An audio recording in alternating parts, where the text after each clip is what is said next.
What's up guys, Mike here, the Detroit Borg, with a look at the new Xbox One S. So this is S for slim because this is 40% smaller than the Xbox One that debuted a few years ago. It also adds Ultra HD Blu-ray and 4K video streaming while also eliminating the external power supply. So getting to the box, the packaging is fairly minimal here with a hint of that iconic Xbox green color at the bottom edge.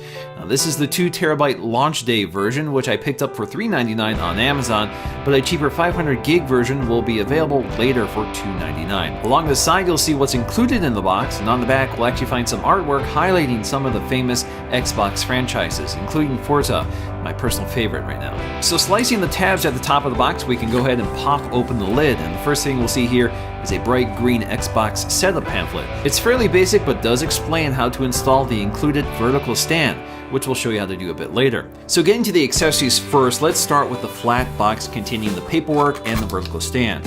Now the stand is black plastic to match the underside of the Xbox, and on the underside of the stand you'll see a quick pictorial which explains how to install it in addition to our Xbox branding. Of course we do have rubber feet as well to keep it stabilized.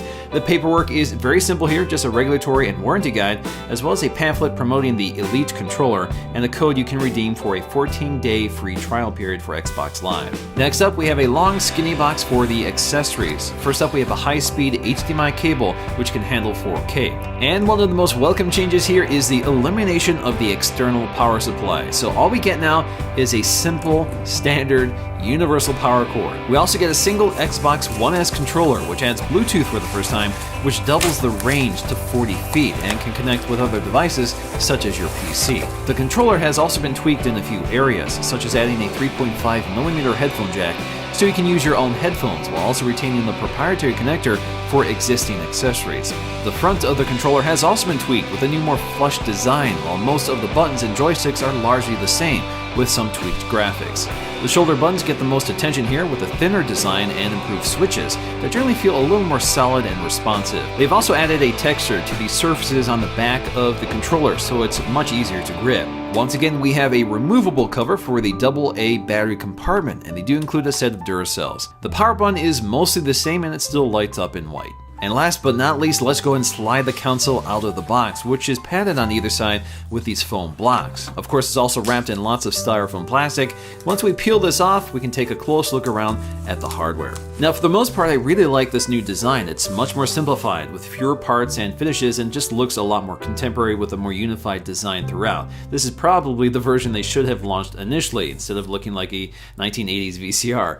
Gone are the glossy plastic and louvered vents, and instead we have the circular perforations for ventilation. The casing is essentially one big intake vent for the large circular ventilator toward the top, which exhausts everything that comes in through the sides. Now, all this ventilation keeps the system very cool even with the built-in power supply, so the fan never really spools up. So getting around to the backside of the Xbox One S, things have been cleaned up considerably back here. The ports are more neatly arranged, and you can see that the power port has been redesigned for the internal power supply.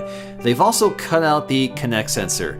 So if you want to use your existing Kinect, you'll actually have to use the USB port, and they do sell an adapter for that, which itself has to be powered, so you add quite a few wires to that setup. Otherwise, the rest of the ports are pretty familiar. We have two HDMI, one for in, one for out. We have two USB. We have an infrared output for an infrared blaster accessory.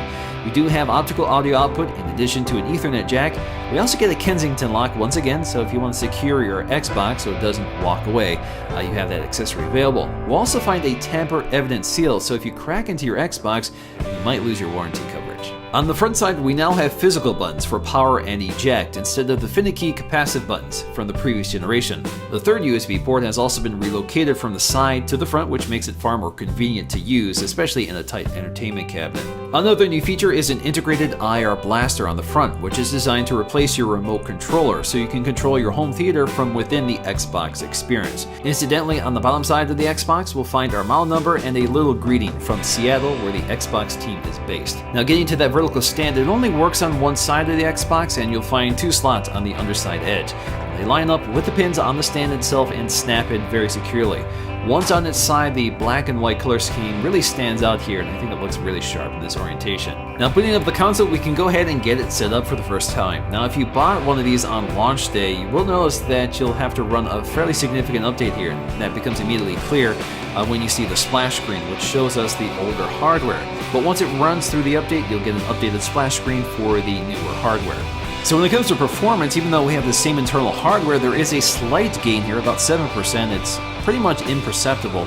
But this does enable HDR gaming, which improves the visual quality of games but doesn't improve the resolution or overall performance. Although this console does support 4K, it does not support 4K gaming. That's arriving with the next generation console, but it does support 4K Blu-ray and streaming services. Of course, you do need to buy those Ultra HD Blu-ray discs in order to test this out, but the quality is really stunning, especially on my 4K OLED TV, and this is the best I've ever seen it. Now, the new Xbox does support high dynamic range for both gaming and video, but you will need a TV that actually supports HDR10, which unfortunately mine does not. Now, if you don't know what your TV supports, the Xbox will actually tell you under the display settings.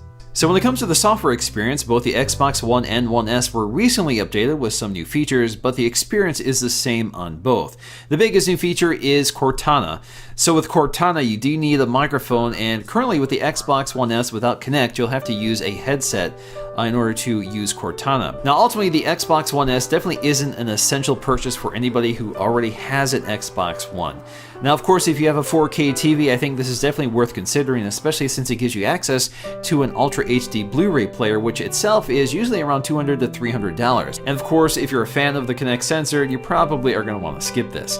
Alright guys, hope you enjoyed this look at the Xbox One S. If you did, please give it a thumbs up to let me know, and I'll see you again in the next video.